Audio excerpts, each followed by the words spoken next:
I don't know who needs to hear this, but many of your favorite rappers have always been Republican. You're just not finding out about it. Do you ever look at someone and wonder what is going on inside their head? Real ass bitch, give a fuck about a nigga. Big Birkin bag, hold 5, 6 figures. Good morning. No, but like for real, good morning. It's like 1 o'clock in the morning right now, and I'm not really tired, which is why I'm doing this. As a matter of fact, I'm inspired. If you're tuning in for the first time to my channel, welcome. If you're a returning member of the church, welcome back to the world of Jalen. Yeah. Today's just going to be a yap session because that's what I like to do. And what better way to introduce 2025 for y'all, because I haven't been on here since last year, than to talk about something that I feel like is kind of important, maybe very important, depending on like the scale of where you're seeing everything. But with the current political state, everything is important. Everything deserves to have a conversation, especially when it comes to who we're being represented by within culture. So let's just go ahead and dive right in it. Now, I'm sure you're probably asking what's inspiring this conversation for myself. And of course, it's nobody other than the king of chaos and confusion, Kanye West. Just get so tired. I haven't said a positive thing about Kanye within the last 9 years, I believe. And not even that gospel album that he put out whenever he did it was going to save him from me. As a matter of fact, I feel like it made him worse in some form or spectrum. But as of recently, especially within like 2025, Kanye's antics has just been like above the bar, above anything that anybody can even imagine at this point, which I don't even know why people can't imagine it. But we're going to get into why I feel like the shock that a lot of people are experiencing it's just, y'all need to be calm. So if you're familiar with Kanye West's public politics, especially within the last decade, you understand that they've been leaning more to the right as each year has gone by. And he is not holding back in 2025. He has been spewing a host of different tweets that I don't even want to repeat because I don't even want to potentially be flagged or held accountable for the things that he has said out of his own mouth or fingers, however you want to put it. But it's just been very jarring and very shocking for everybody.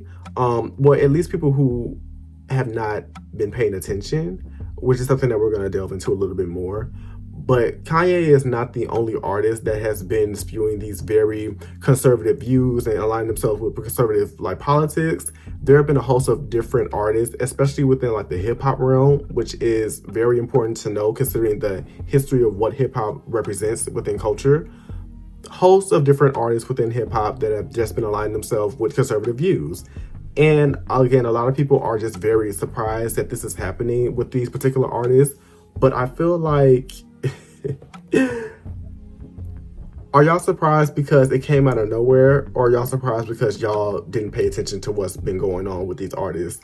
So it's new to you. And people are surprised about the fact that these artists are aligning themselves with these very harmful views and very harmful people to their community.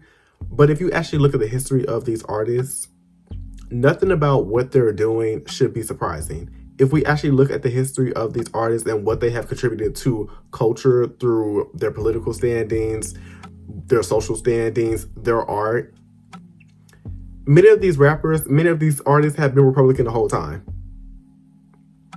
And they've just been left unchecked. You look at artists like Lil Wayne, who quite literally probably more than a decade ago a little bit, said that he didn't understand the purpose of Black Lives Matter.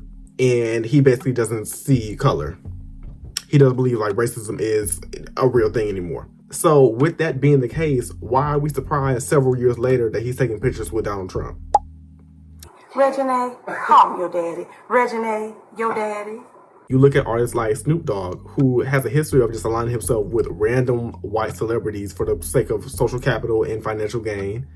So with that being the case, why are we surprised that he's aligning himself with that orange man and performing at his banquet or whatever he was performing at? If we actually pay attention to the history of these artists, we will understand that what they're doing now, it has no surprise. There should be no surprise. And if we actually start asking questions about what are these artists' political standings, and again, start questioning the contributions that they made to our culture or to the community that gave them a platform through their political standings, through their social standings, and through their art, what they're doing now will not be surprising to any of us. even their own audience. And because there is no pressure to figure out what these artists are representing within their own personal lives and what they're spewing out within culture, they're more prone to represent things that are going to cater to the demise of themselves as people and as artists, and the demise of their audience and their community that they represent. And with the current political climate that we're in, where basically fascism is just being implemented into our daily lives, and I'm speaking as an American, but I'm sure this can apply globally, none of us are in a position where we can just not know about the political views and political standing and social standing of the people that represent us as a community and as a culture within popular media. And I think that the contrast going on between the rise of conservative artists, especially the rise of conservative hip-hop artists, and having someone like Kendrick Lamar all like coexisting together within the industry in our modern time is important to note, because it shows that political standings are definitely a choice. Implementing that in your music is definitely a choice. And what you choose to promote as an artist, all those things are purposeful and intentional. There's no doubt that Kendrick's music, especially within the last decade, has been working to preserve Black history, celebrate elements of Black culture in all of its vastness, and help to reframe how Black identity is perceived, especially within media. For Kendrick to not only have the status of being a celebrity, but to be referenced as one of the greatest rappers of our modern time, for him to make music that is so politically charged and aim to discussing his own personal narrative as a Black American, and in turn reflect the stories of many other Black Americans in all of their nuances, is important and necessary. And don't get me wrong, Kendrick's politics are not perfect by any means, because to publicly align yourself with Dr. Dre still is kind of crazy, and to have one of your most popular songs ever make light of pedophilia, in retrospect, like, we were all singing it and it still bopped, but like, in retrospect, that's insane. Like, when you think about it, it's crazy. Yeah. But we can't ignore the fact that Kendrick's music, in the grand scheme of things, has aided in the telling of Black American stories, again, in all their nuances, and has aided in conversations of what is the Black identity within the realm of this capitalistic and white supremacist system, and how can we change that in order to truly promote who we are in our entirety. And that's not something that many of Kendrick's peers, people that came before him, and people that are coming after him are doing with their art. And it should be questioned at this point, again, with our political standing. It really should have been questioned way beforehand, but especially now, should that change? Should more artists be required to create more introspective work, and work that is more reflective of the signs of the times, and work that is going to cater to not only their own personal narratives, but the stories of the communities that they come from and the audience that is helping them get to mainstream status? Because with them having the status of being popular and being celebrities, their influence of not only making music that reflects a culture but builds on top of it is massive. And then in turn, they bear the responsibility of making music that reflects the times, or in this case, reflects the mindset of the general public that makes up their audience. And with that, when it comes to questioning the people that are reflecting, building on top of, or shaping our culture, when we get done pointing the finger at all of them, asking them those questions, the finger eventually gets pointed back at us. What does that say about us as consumers, for us to not only allow these celebrities who have very problematic and very socially detrimental behaviors to be celebrities and to still represent our culture and our community, but for us to still be the ones to celebrate them very loudly and very boldly? What does that say about the satisfactory standards that we have for these celebrities, for these artists, for these people that say that they represent our culture and our community? What does that say about the people that say that they represent us in other major ways, socially or politically?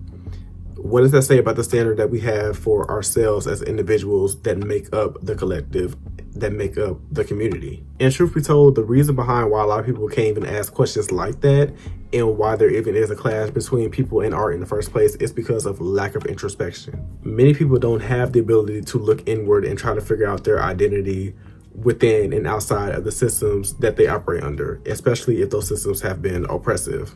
And that goes for a lot of the people that make up the community that's clashing with these artists.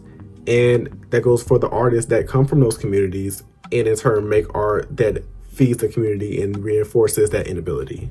And in many ways, this is not even our fault, because the systems of oppression that we live under are designed to take away the room and opportunity for us to even question who we are. Because again, when questions start and they don't stop, everything gets questioned, including the system that is oppressing you. And obviously, the system doesn't want you to do that, because you have to continue on being the way that you are in order for the system to continue operating the way that it is. And it doesn't help the fact that we live in a hyper individualistic system as well that promotes you to only think about yourself while not knowing who the fuck you are. So we just have a whole bunch of people being selfish but not knowing shit about themselves. And all of these symptoms culminated together creates people like a Kanye, or even like these other artists that are coming out as conservative but have not really coming out because, again, they've been conservative. There is no doubt that Kanye is extremely delusional, but many of his delusions are molded by systems of oppression that he has been told to believe can cater to him. So with that belief, he goes on to go into these environments where he knows he can reach people and continue to spew out these hateful rhetorics in order to preserve the systems that, again, he believes can help him. And the environment that he is trying to push that onto is either ignoring him or fueling his behavior, because they believe that his talent should override the harm that he's causing with his ideals. Kanye and many of these other artists are not only a reflection of a system that hates them, but they are a product of environments that did not want to take the time out to pull them to the side and have them reevaluate everything about themselves. And the difference between artists like Kanye and the general public that consume him and probably believe many of the things that he's saying is that Kanye is famous and has the power and influence in order to infiltrate the minds of other people, regular people, and have them think like him. Because, again, celebrities have the power and influence in order to just take what is acceptable within popular culture. There are people who are creating their entire identities around celebrities, just like there are people who are creating their entire identities around their family's behaviors, around the behaviors of people within their church home, around the behaviors of a president who has been convicted of 33 and counting felony charges. So to believe that music artists, as well as other high-profile social or political figures, don't have a say-so in what's being reflected within culture and within community is socially irresponsible. And to believe that we as a community who build up these people who represent us in some shape or form don't have a responsibility of taking deeper dives and analyzing how these people who represent us are representing us is also socially irresponsible.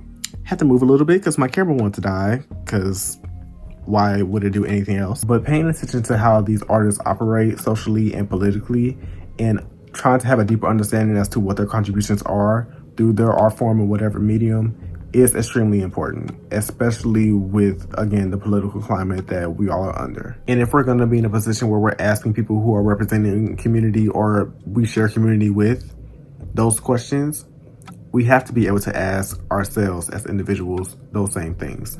Because mainstream art is only going to go as far as the audience is willing to consume it. So what does that say about the audience that is willing to consume it? Why are they willing to consume it? What are they willing to accept? And what is it that they've already accepted that they have not clocked that they have? And they don't understand why they have accepted that. So yeah, that's just been something that's been on my mind lately. Do I feel like conversations like that can go all over the place? Absolutely. Do I feel like this conversation I had with myself went all over the place? Absolutely. But I don't think that takes away from the purpose of the conversation and how necessary it is, because, listen, everything deserves to be questioned at some point. Everything, and probably everybody. Because we've seen the repercussions of things being accepted blindly and how that's gotten us practically nowhere, or at least here, which is nowhere. So yeah, that's it. Keep the conversation going.